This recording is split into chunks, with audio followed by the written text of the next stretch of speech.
تو انہوں نے بشارت یہ دی کہ اللہ تعالیٰ تجھے یحییٰ کی بشارت دیتا ہے، اور اس کے بعد یحییٰ کا تعارف کرایا، یعنی تم نے چونکہ دعا محض کسی فرزند کے لیے نہیں کی، دعا کا باعث صرف یہ نہیں ہے کہ مجھے ایک اولاد نرینہ حاصل ہو جائے جس طرح کہ میں آپ عام آدمی دعا کرتا ہے، بلکہ سیدہ مریم کی حکمت اور معرفت سے متاثر ہو کر انہوں نے دعا کی ہے کہ مجھے اس طرح کا کوئی فرزند عطا ہو، ایسی پاکیزہ اولاد عطا ہو جو اسی طرح سے حکمت اور معرفت کو دنیا میں عام کرنے کا ذریعہ بنے۔ تو جب بشارت دی گئی تو اس میں پھر وہ پہلو بیان کیے گئے کہ یحییٰ کی بشارت دی جا رہی ہے، یحییٰ کی ولادت تمہارے ہاں ہوگی، اور یہ کیا شخصیت ہوں گے؟ پہلا تعارف ان کا یہ کرایا ہے کہ مصدقم بکلمۃ من اللہ، وہ اللہ کے ایک کلمے کی تصدیق کرنے والے ہوں گے۔ یہ سیدنا مسیح علیہ السلام کا خاص تعارف ہے، چونکہ ان کی پیدائش جیسے کہ آگے معلوم ہوگا بن باپ کے ہوئی ہے، تو ان کو اللہ تعالیٰ یہ کہتے ہیں کہ میرا حرف کن ہے جس نے مسیح کی صورت اختیار کر لی ہے۔ اس تعبیر کو کلمۃ من اللہ سے یا کلمۃ اللہ سے ادا کیا جاتا ہے، اللہ کا ایک کلمہ، اللہ کی ایک بات، اللہ کا ایک فرمان، یعنی اس کے لیے جو عام پروسیس ہے یا عام طریقہ ہے وہ اختیار نہیں کیا گیا، بلکہ اللہ تعالیٰ جو قرآن میں بیان کرتے ہیں کہ میں جب یہ کہتا ہوں کہ یہ چیز ہو جائے تو میرا اصل امر تو واقع ہو جاتا ہے، اس کے بعد اس مادی دنیا میں اس کا ظہور کیسے ہوتا ہے اس کے لیے کچھ قوانین مقرر ہیں۔ تو ان کو اس مادی دنیا کے قوانین سے بالا تر کر کے اللہ تعالیٰ نے پیدا کیا، تو اس وجہ سے ان کو کلمۃ من اللہ کہا جاتا ہے۔ تو فرمایا کہ یہ یحییٰ اس فرمان کی، اللہ کے اس کلمے کی تصدیق کریں گے، یعنی یہ اس بات کی منادی کریں گے کہ اللہ تعالیٰ مسیح علیہ السلام کو بھیجنے والے ہیں، اور مسیح علیہ السلام کی یہ حیثیت ہے بنی اسرائیل کے لیے، وہ اس طرح خدا کے پیغمبر کے طور پر آئیں گے۔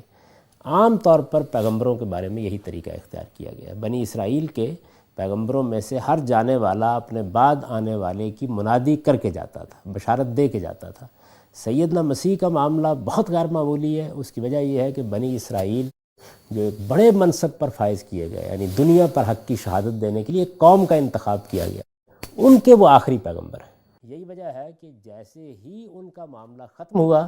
تو جس طرح کہ آگے آئے گا، اللہ تعالیٰ نے اعلان فرما دیا کہ اب بنی اسرائیل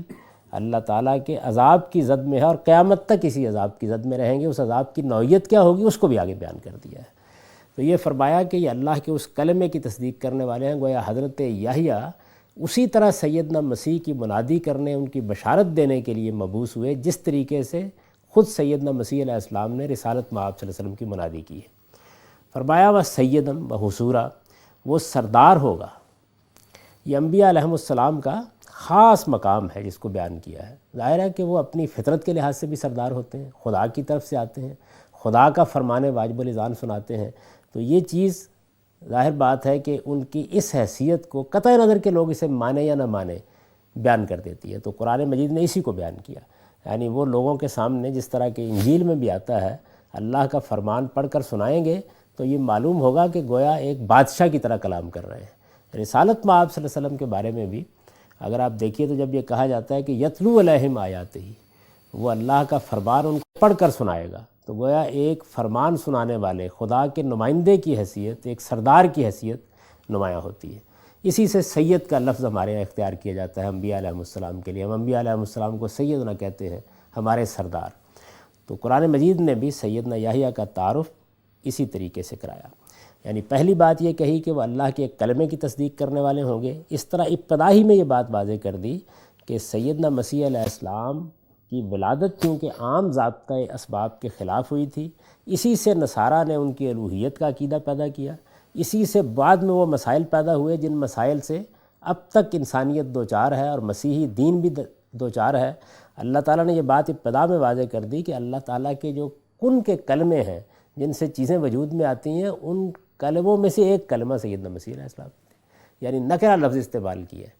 بکلمۃ من اللہ، اللہ کے کلموں میں سے ایک کلمہ، اس سے زیادہ کوئی چیز نہیں تھی۔ یہ جو دوسرا لفظ استعمال کیا سردار، تو اگر آپ انبیاء علیہم السلام کی شخصیت کا مطالعہ کریں جس طرح کہ میں نے عرض کیا، تو وہ اپنی فطرت، اپنے دعوت، اپنے مشن کے لحاظ سے جب دائی بن کر لوگوں کے سامنے کھڑے ہوتے ہیں اور منذر بن کر لوگوں کو پکارتے ہیں اور ہادی اور منشد بن کر لوگوں کی رہنمائی کرتے ہیں، تو در حقیقت اپنے اسی منصب کا ظہور کرتے ہیں، یعنی اسی چیز کو بیان کرتے ہیں۔ اچھا، پھر یہ کہ انبیاء علیہم السلام کی شخصیت کا مطالعہ کرنے سے یہ بھی معلوم ہوتا ہے کہ جس دعوت پر وہ کھڑے ہوتے ہیں اس کے لیے تمام لوازم، تمام اسلحہ معلوم ہوتا ہے خدا نے ان کو دے کر بھیجا ہے۔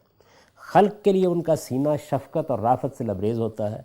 کام کو اگر آپ دیکھیں، ایک پیغمبر کے کام کو اور عام کے دائی کے کام کو، تو واضح فرق نظر آتا ہے کہ ان کے کام میں بڑی بے پناہ سطوت اور جلالت ہوتی ہے۔